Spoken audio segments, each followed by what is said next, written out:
Bom, agora o assunto é saúde. Nesta terça-feira, o governo de São Paulo decretou estado de emergência para dengue. A decisão foi tomada depois que o estado atingiu 311 casos confirmados da doença para cada 100 mil habitantes. Esse número significa que a transmissão atingiu o nível de epidemia. Em todo o estado, já foram registrados quase 140 mil casos, com 31 mortes. Somente ontem, 4 pessoas morreram por causa da doença. Para esse tipo de decreto, além de reforçar a mensagem a respeito da gravidade da situação, facilita o repasse de recursos extras do governo federal ao estado. Estudos da Federação das Indústrias de Minas Gerais revelam que a epidemia de dengue no Brasil pode ter um impacto de 20 bilhões de reais na economia do país. De acordo com o levantamento, 6 de cada 10 pessoas infectadas são trabalhadores. Segundo a instituição, somente o custo com tratamento da doença pode atingir mais de 5 bilhões de reais. E aí, Carlo Cauti, aí decretamos epidemia em relação à dengue aqui no estado de São Paulo.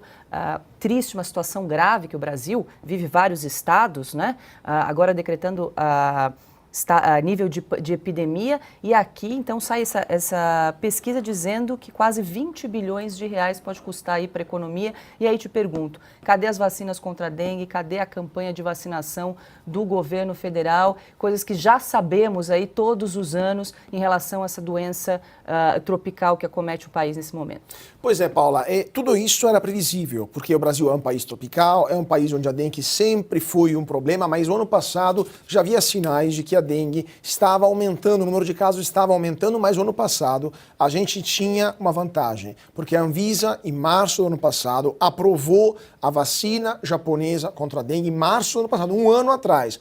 O governo federal, especificamente a ministra da Saúde, Nízia Trindade, não quiseram comprar as vacinas quando podiam, em março do ano passado, para, dizem eles, querer fomentar a indústria nacional. No caso, a vacina do Butantan, que está sendo pesquisada desde 2009, ou seja, 15 anos atrás, e cuja previsão de entrega era só 2026, no melhor das hipóteses. Tinha uma vacina japonesa pronta para o uso, não compraram. Explosão de casos e de mortes, infelizmente, no ano passado, e o governo Lula só se decidiu a comprar essa vacina na antevéspera de Natal, e hoje a ministra Nízia Trindade declara, abre aspas, não é possível vacinar em massa contra a dengue em 2024. Uma frase da ministra que foi falada na sexta-feira durante uma palestra.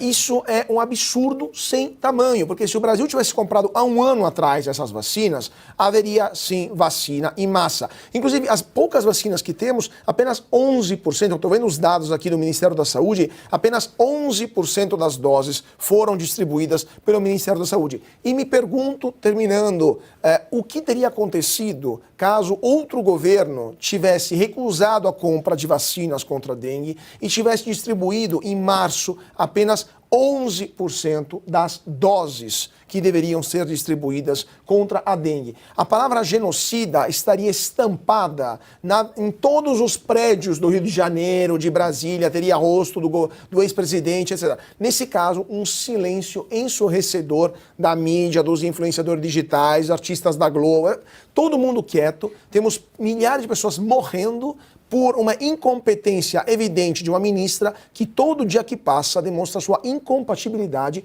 com o cargo que exerce. Porque pessoas estão morrendo e apenas 11% das doses foram distribuídas pelo Ministério da Saúde. Piotr. Não, e o caso eu vou na questão da previsibilidade. Nós estamos falando de algo que o Brasil já conhece, que já soube lidar. Seja usando fumacê, campanha de prevenção, as pessoas se envolviam com aquilo.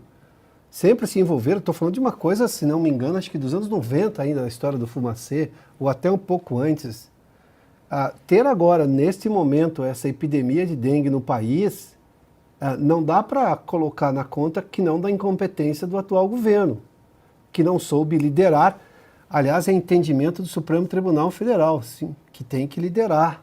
O Ministério da Saúde é quem preconiza as atividades em relação à prevenção e programas de saúde, vacinação. O Supremo entendeu recentemente que, por exemplo, o Estado decidir que não pode vacinar, não quer vacinar por alguma razão, Neste caso, crianças com Covid, que não é nenhuma preocupação no país, que não, o Estado não tem esse direito, que essa determinação é do Supremo. Bom, então, é do Ministério da Saúde. Bom, então vamos inverter o caso? Se nós estamos tendo uma epidemia hoje, quem deveria ter liderado essa campanha? Seja de prevenção, de orientação, de medidas que poderiam mitigar o problema, como, por exemplo, fumacê, orientação para as pessoas tirarem, desvirarem lugares onde pode se acumular água, o Ministério da Saúde. Então, quem tem que ser responsabilizado é o Ministério da Saúde. E por que não está sendo? Do ponto de vista jurídico, porque na época da Covid, nossa, o Supremo era tão rápido, 5 dias para isso, 3 dias para se manifestar sobre aquilo. E agora, eu estou pegando o próprio entendimento do Supremo em relação a alguma coisa e aplicando a mesma regra. O nome disso chama-se segurança jurídica, ou seja, aplicar o entendimento da Corte. Dengue, é sempre bom reforçar, somos um país tropical, então temos muita chuva nessa época. O efeito El Niño já estava previsto que iria acontecer. As pessoas sabem como lidar com dengue, basta que sejam orientadas a fazê-lo, porque já passamos pela dengue em outros momentos. A questão da vacina pode ser controversa aqui ou ali, mas o governo não reclamou que o governo anterior não comprava vacina. Tinha uma vacina, e por que não fez?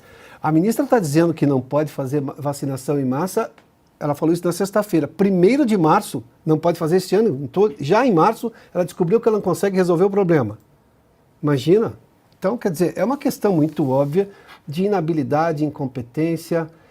Nesse caso, nós podemos falar de prevaricação, porque é funcionário público.